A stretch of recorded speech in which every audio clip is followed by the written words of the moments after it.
It seems pretty obvious to me that early Christians understood Isaiah 53 as a prophecy about Jesus' death and as a key to understanding what that death meant, namely, that it was an atoning sacrifice for sins.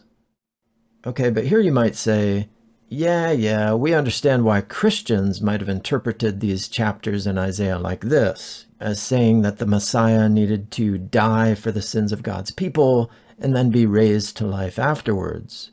But this really just illustrates that Christians were willing to impose their own interpretations on biblical texts in order to validate their own beliefs and make their movement seem more credible. Jewish interpreters, by contrast, at least those who weren't carried away by the Jesus movement, would have surely understood the passage differently, right? Isaiah 53 was never interpreted as a prophecy about the future Messiah until followers of Jesus needed it to be a prophecy about the future Messiah. The suffering servant is introduced and explicitly identified as the nation of Israel in Isaiah 49. So this is a personification of the nation of Israel. So this is about something that happened in the past to this personified nation of Israel. And it wasn't until Jesus' ministry was cut short by execution that followers of Jesus began to reinterpret, renegotiate their interpretation of Isaiah 53 as a reference to a Messiah who would suffer and be killed, which is a concept that nowhere exists anywhere within Judaism prior to this renegotiation of this tradition. So Isaiah 53 was a handy tool in this renegotiation of what the Messiah was supposed to be, but it was never understood that way until circumstances compelled the followers of Jesus to reinterpret the text that way. This is a commonly asserted view, but I don't think it explains the available data. It appears that many Jews, especially in the early centuries of the Common Era, did, in fact, understand these chapters in Isaiah 52 through 53 in ways that really weren't too different from the ways that Christians understood them. I've already mentioned 1Q Isaiah A. That's the copy of the book of Isaiah from Qumran that has that interesting variant in chapter 52, verse 14, where we read, "So I have anointed Mashachti, his appearance beyond that of a man."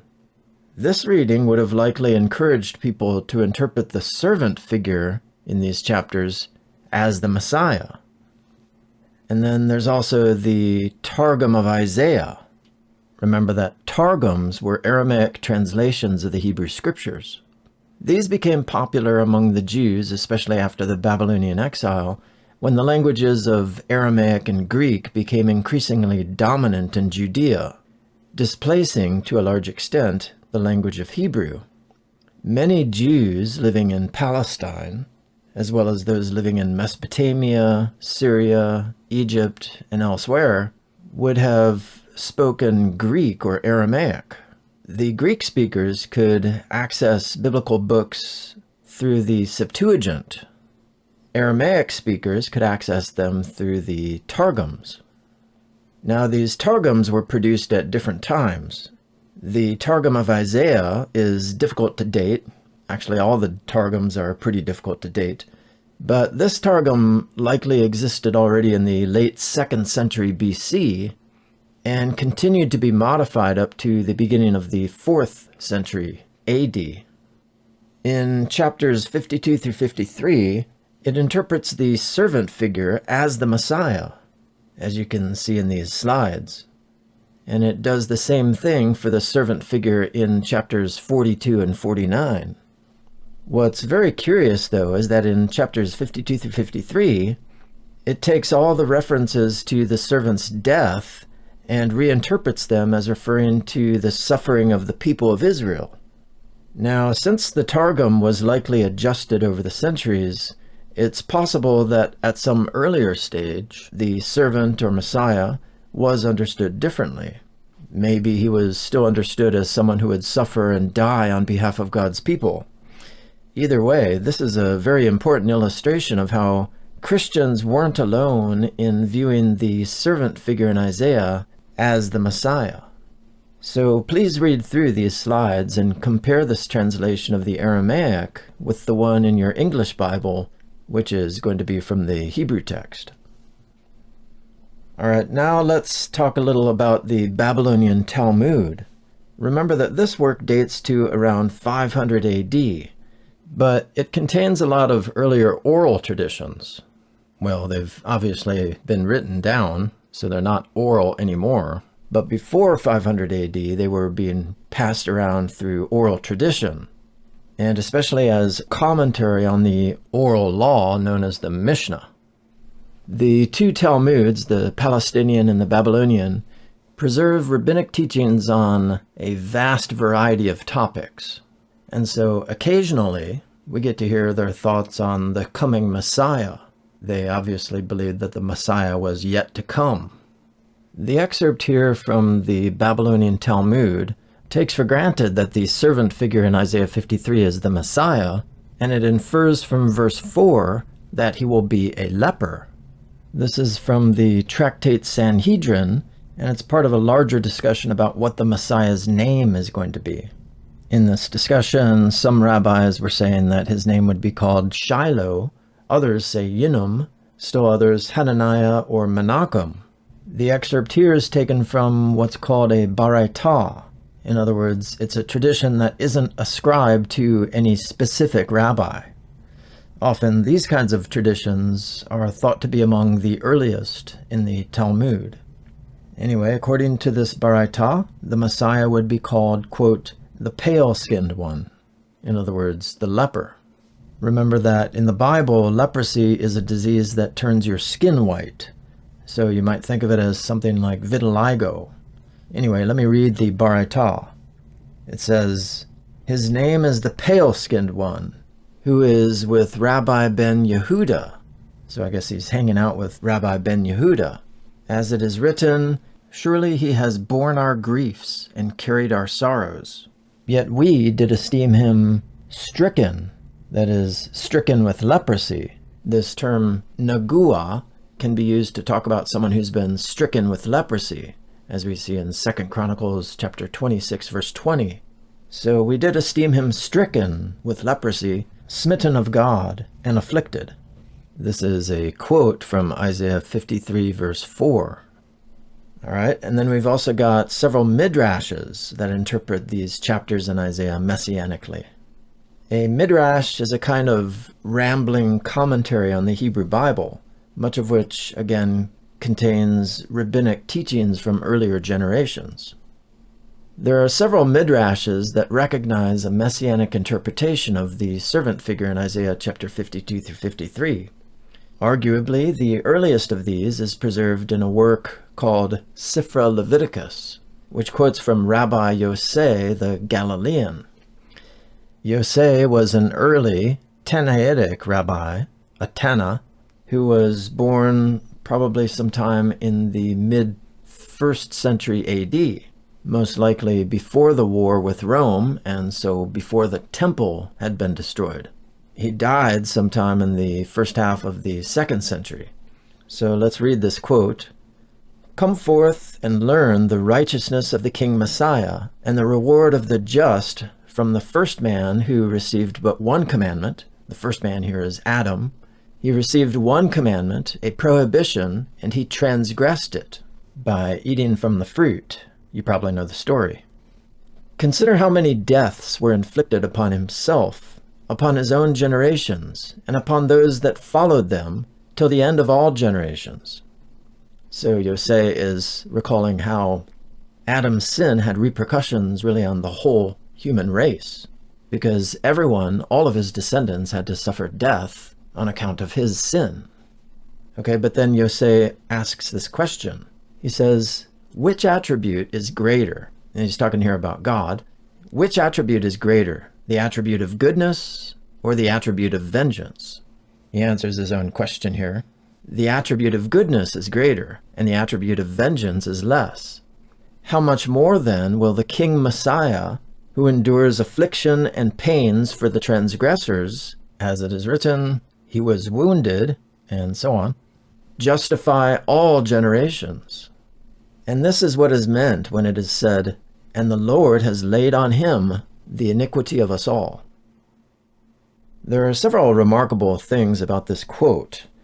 Not only does Rabbi Yosei interpret the servant figure in Isaiah 53 as the royal Messiah, and this is an important point, the Messiah here is not the son of Joseph, but of David.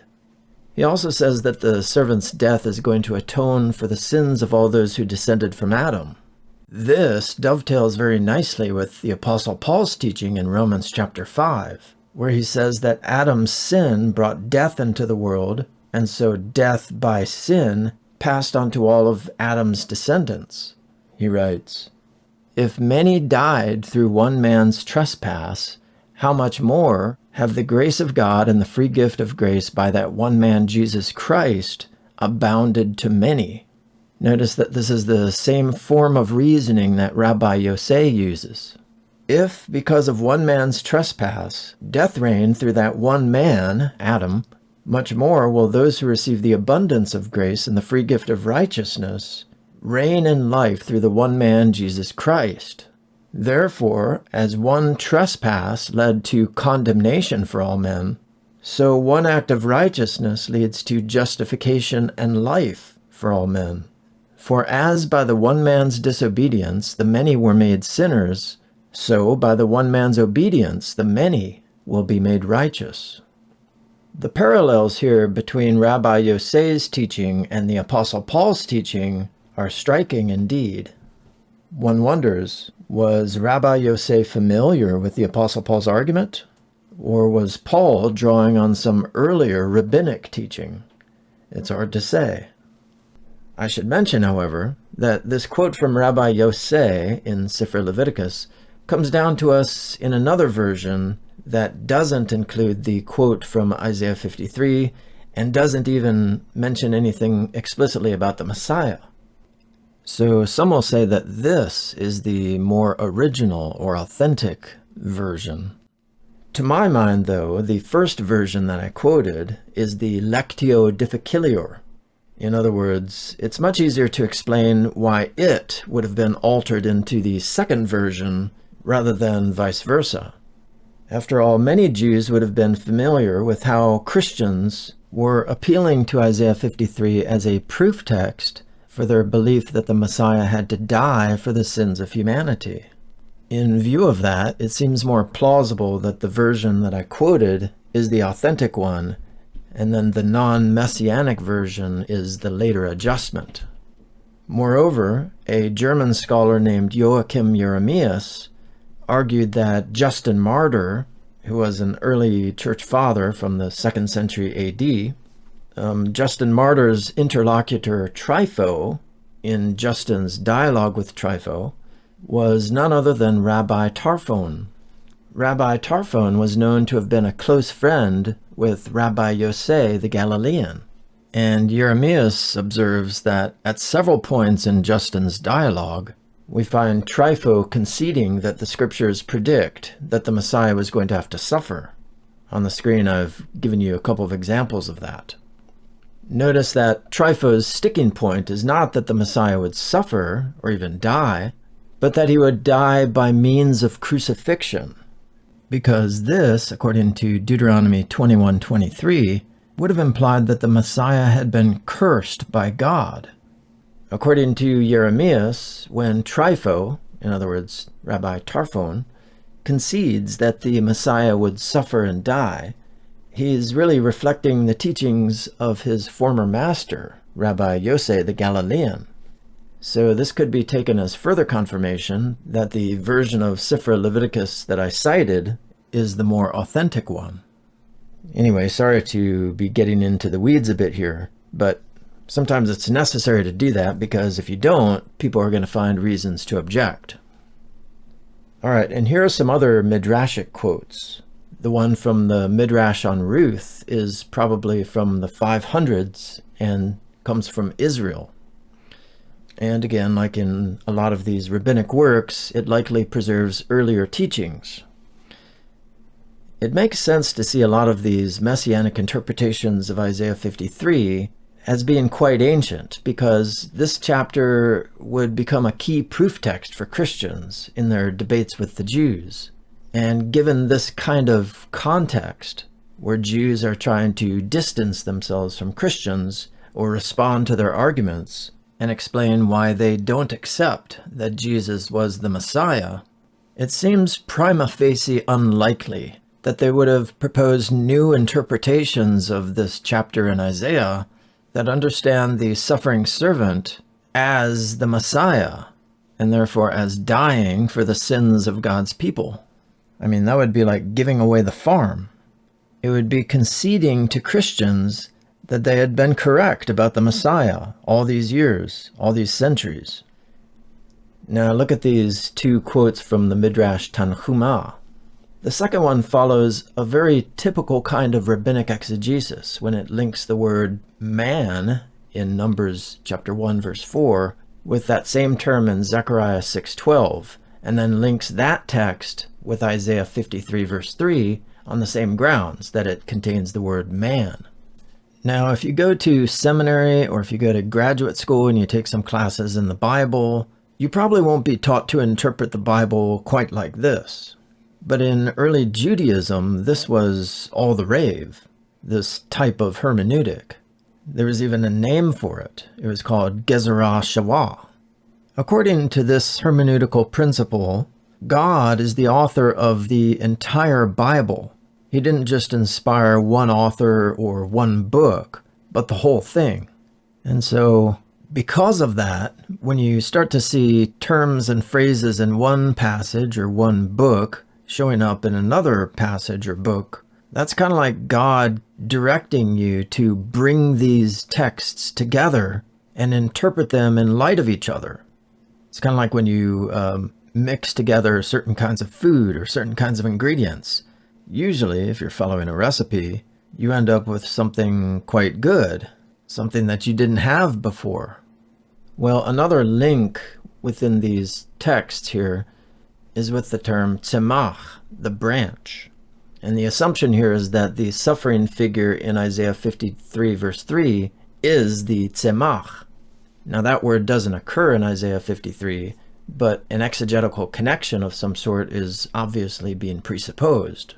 And I'll explain later what that exegetical connection is.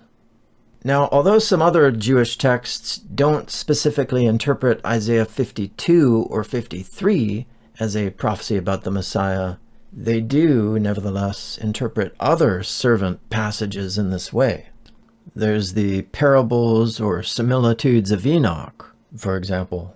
This book is kind of difficult to date, but may have been written in the 1st century AD. Several texts in this book contain allusions to the servant figure in the book of Isaiah, but I don't think there are any allusions to Isaiah 52 or 53. The allusions are usually to Isaiah 42 or 49. Still, though, the book identifies this servant, this mysterious figure in those chapters, as the Messiah. I think that's worth noting, because it wouldn't have been much of a stretch to connect the servant figure in Isaiah 42 and 49 with the servant figure in Isaiah 52 and 53.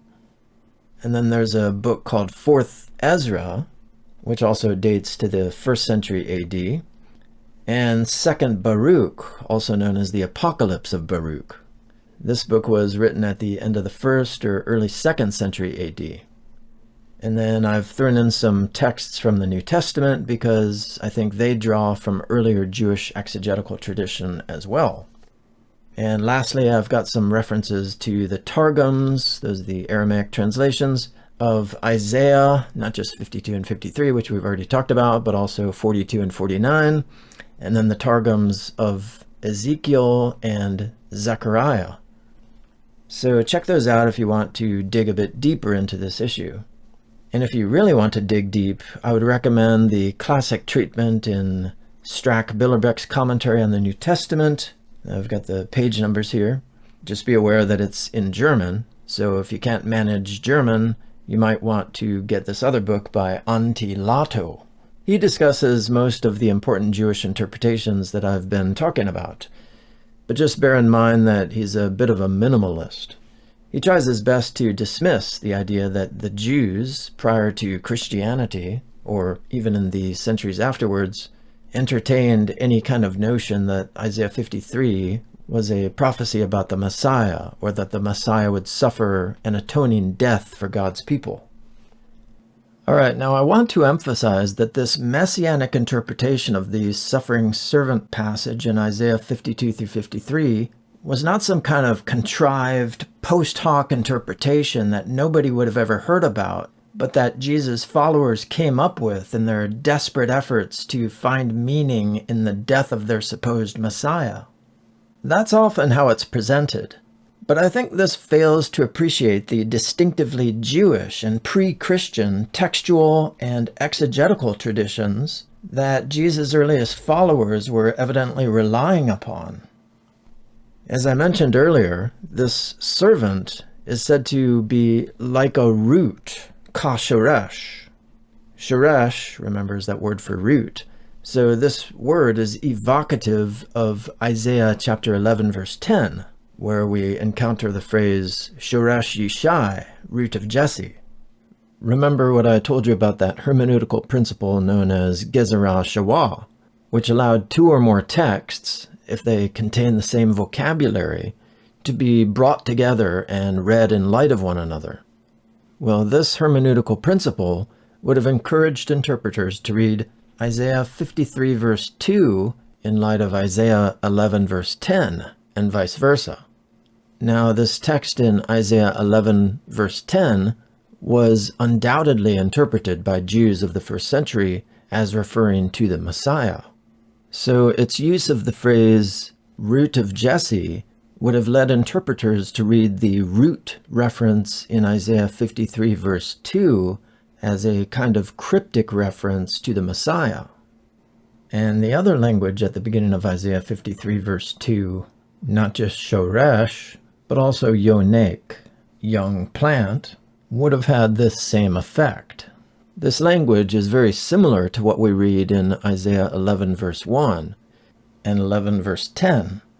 And since Isaiah 11 verse 1, again, was widely understood as referring to the Messiah, Jewish interpreters would have been led to think that Isaiah 53 verse 2 is also referring to the Messiah. Now, if we use this same principle of Gezerah Shawah, we can further cross-reference this verse in Isaiah chapter 11, verse 1, which uses the term branch, netzer, with these other verses that also talk about the branch. I realize that the word branch in these verses, tzemach, is not the same as the word branch, netzer, in Isaiah 11, verse 1. But the two words are synonyms. They both mean branch. And here, don't think of a branch way up on the tree, but just of an outgrowth from the tree trunk. The metaphor is that of a tree that's been cut down, but now there's a small outgrowth that has laid down its roots and is starting to emerge from the trunk. Over time, this will help to reestablish the tree to its former grandeur.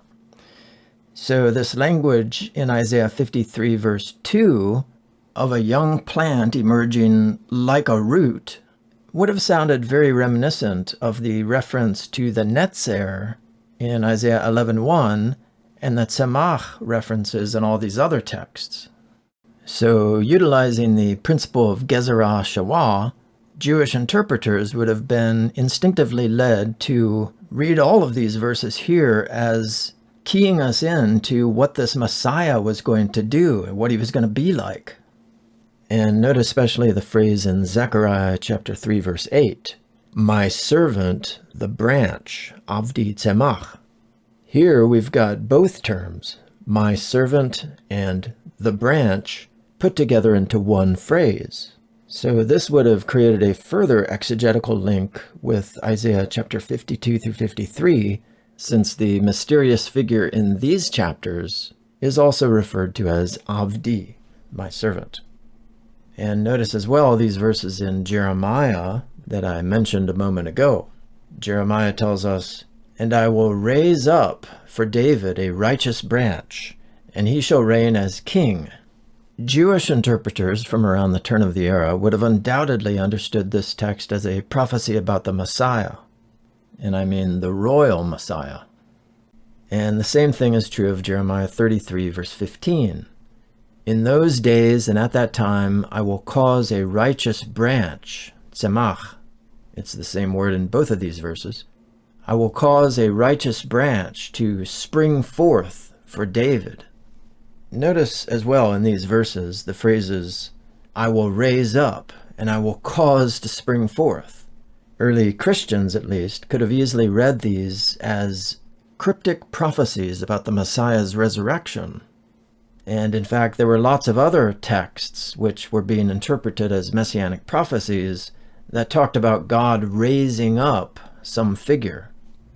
Now, you might not see any significance in this kind of language, but in Hebrew and in Greek, the very same terms, the Hebrew kum and the Greek anistemi, are used in other biblical texts to talk about the resurrection. So perhaps you can at least appreciate why a Christian, or perhaps even a Jew who didn't follow Jesus, might well have interpreted these texts as alluding to the Messiah's resurrection. This seems all the more possible when we take into account those verses in Isaiah 53 that we talked about earlier, that envisage the servant as dying unjustly, but then also prolonging his days, and, out of the travail of his soul, seeing light.